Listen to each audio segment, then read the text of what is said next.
Mwachibiam Samuel Kwaba do Badwam TV Badwam so. Dwumadia yadu so no ye kase no. Ni diem de to dwa omu bia obetini wo de ato adwumayefo nyina anim se yemfa ye hunyim. Na ye modern fa non communicable diseases ho a ene ye de adehye konse do o my Ghana mo no nsem bi anopai mede browse Adom TV Badwam kase oko Facebook /Adom TV extra Adom live wo go TV 119 DSTV 280 oko YouTube search Adom TV 2 adomonline.com semwe ni sembebre ewo ho bidi de afia amankwa tamaklo afia ni de mientie se den nsem no etie mrashe bedwani ya wo gari abato mpesua so Thomas Anaba ode to adwumayefo nyina nim se yenka momai na se de non communicable diseases ahodo kosoro diabetes ne hypertension nom ne ade kosoro men nam so bi to anananom nsie do no emrafom se we prevention Womba hospital with NCD. So Jima Hon conditions are very comfortable. Stress in Niho. Would fear now what did ye? We exercise. We no we no kuntakwa. Maybe be kama. NCD is no ebe low. Inti any hospital in Kwana say yembra na treat NCDs. I say ye the ebeti me or baby jima. Na jima side ni ye normal. My overwork na ye empesi ye bibia na enja ya nkasa ye hu. Na one day na ba hospital say ye be treat ye nkasa for diabetes, for hypertension, for psychological problems and then the rest. Inti na make actually a man for say any hospital in Kwana ebeti me treat NCDs. Ye bibia ye wo bia ye fie bibia ye jima wo ye farms. Manuel Quarantine no eda Mental Pulse Africa no eno de tudwa se adwumayefo bebre eye adwuma wabra won enya kwan kra o magyebre akwadwe ahome eno ka ho bi na amanyare wa ete se adolso no adwumayefo omapomudin na ye behwe se eye employers government behwe na adwumayefo no omukọ adwuma no omo ankotete yare amma sichire yare akoma yare ene ne ekeka ho say ukọ edwuma bi mu a obi a otete ho bi obi a da BP nro so oye edwuma kakra wanom BP kakra wa sure so obi nim say Ghana man hanom no owo mienu bia nipa mienu bi o mewu e wo Ghana ha no baako ewu free non-communicable disease no eno ne yare a yemfa ensan obi.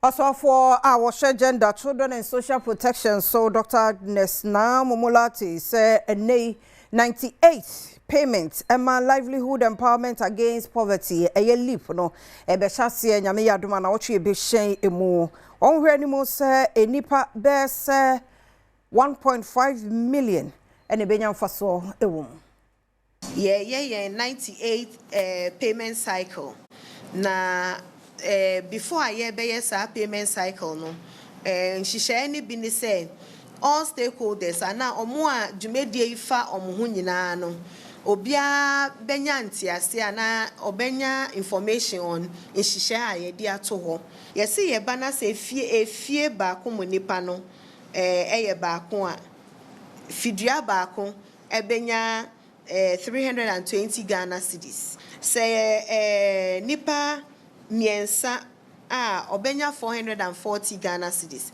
and I say nipa 9 kwa omubenya 530 Ghana cedis.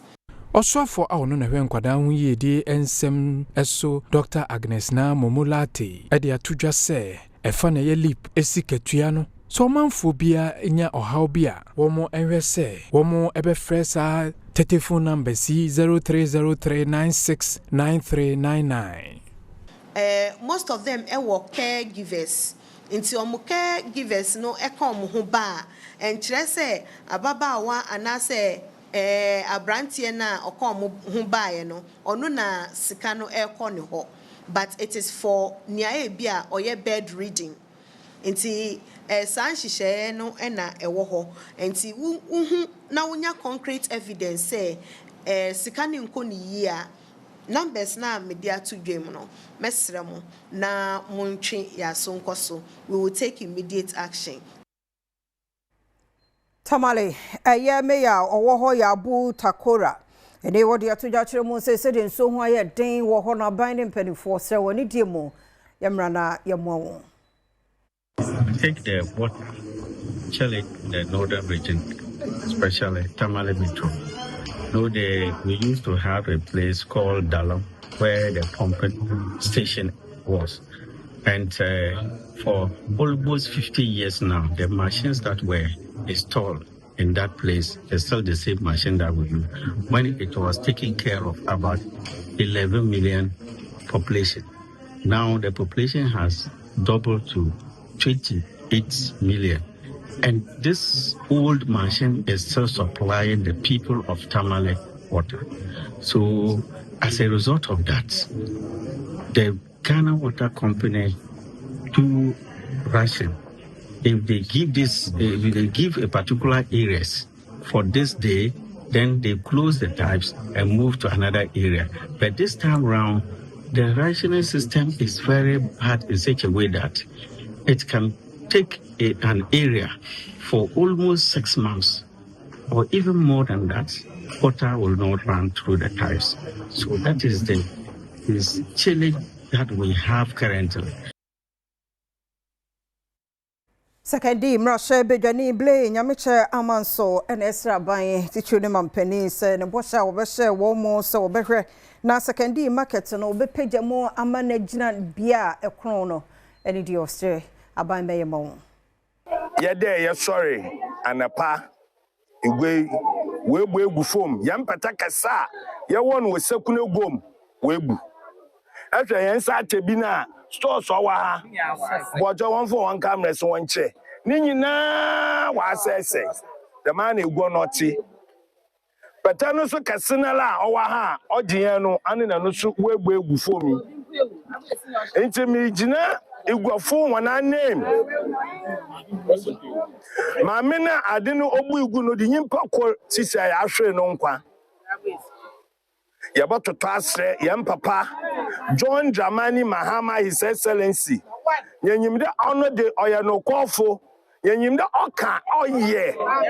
My papa, Mosrow, Menan Ogufo, Masha White White and a pay, Yatoto Srow, the Blabosha Yensa Kuna Famahen.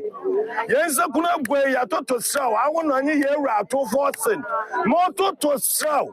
The impress and Bambe young way amena. Mabetsono onye. Ebedifo ya omo enso edwai edwurugu ye ekire kwane a atorenchema tese esi ye ene ensam kakra wono mde to mampani anim so omekọ wo moy na omesiesi edwa no ema won se de omra hye bedwani akana.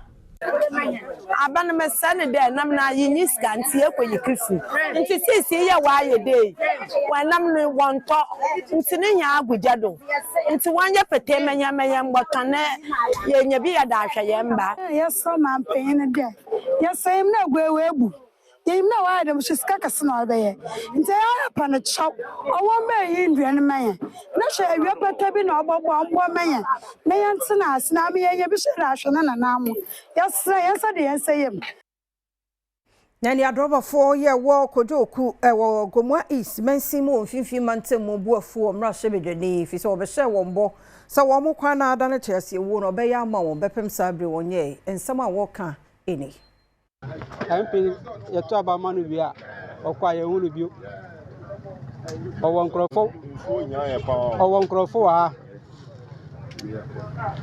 owo party fo ha yana mo muso ka kire no ka meba ye hunu and you know about this one ye paucho brana baby bi maye esan say yes salai and ye to about the mawo ye nipa and ye gu ha hwe se de kwan ye sebi previous ye see MP common fact ye di mamo wajia 4 years atwem unye omba since obedi MP for 4 years one fa kwan so ba kompo one be hwi one day po one be bibia ya san to ama obiom uda so te so ye first ye kan wo se na maban ne so se se waban wo so enwachi yamane boni amana nso ho a oko GPRT mpanimfo we ko joku Pentecost branch ehonom ene wo mo twetwe nkomo no okiremu asese die asem no eyaje samukra ene animu yi a wo se Mrashe Bejani ene aban mu mpanimfo ehwe ema wo mo insuo to a na passes nyina kaka so a obi aso wonko ne nyaka aba MP a owa ha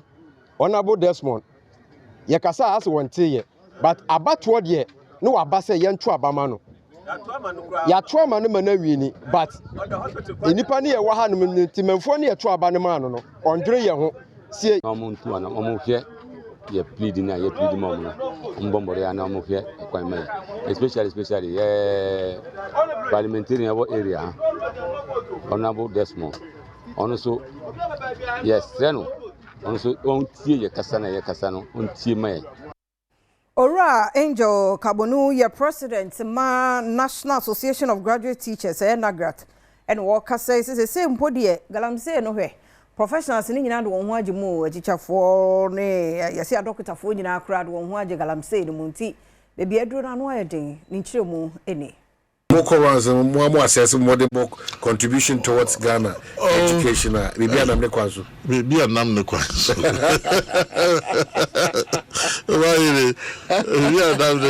In fact, Ghana still remains a poor country, a challenged country. And until I say ye niyama, I say ye share ye mind, and destroy ye mind the more.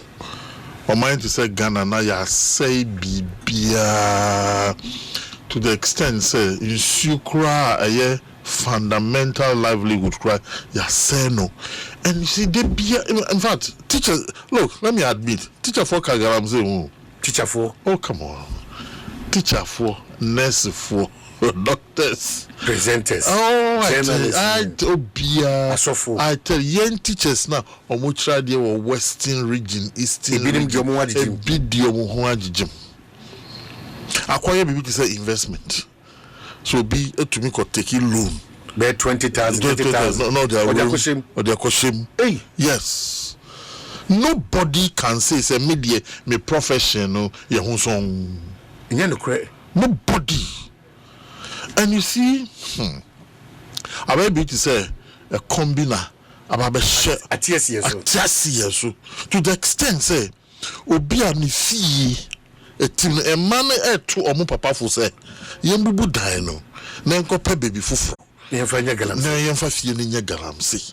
In fact, when you hear what is happening to us, Nanipana, young Ghana for one Gazano, is there any government that can control us? Ora Angel Kabunu amana so wa na wode to osofo sikasam so Doctprs in anymore say 2026 budget don't hold on. Onyina hodoma kosi say abadwuma yefo sikasam ho to tie no mbewie ansana ode ho nsam no abatuja. Kind budgeter. We won say wa sika obi tua allocations are be ye nyina ebeba budget no. So Yemfa say minister I 12% or 15% allocation for salaries and emoluments. What it means is that negotiations are you cannot negotiate above what he has put in the budget. But only stakeholders are engaged before the budgeter. One makwan say a stakeholder said the inputs. But so that the input that stakeholders bring no now quite a factor of allocation in the budget. I also thought here. So a advisable say Minister Bekwako for a percentage be a debate to budget more before you come for negotiation. Now say ban say negotiations no baby yakwa CP more than allocations now yeah. What are you going to do? And now yeah too full say and the advisable say you have kind budget answer now. You have call negotiations. Yenya lusana Adom TV Badwam kasia na hana brema kwan na no pay ye DSA. Omre no wada age adema yenti. Yeda say. Adawoma agudie mo nsem da won krata ne Adom online stories no ene ye de to so no health tips no.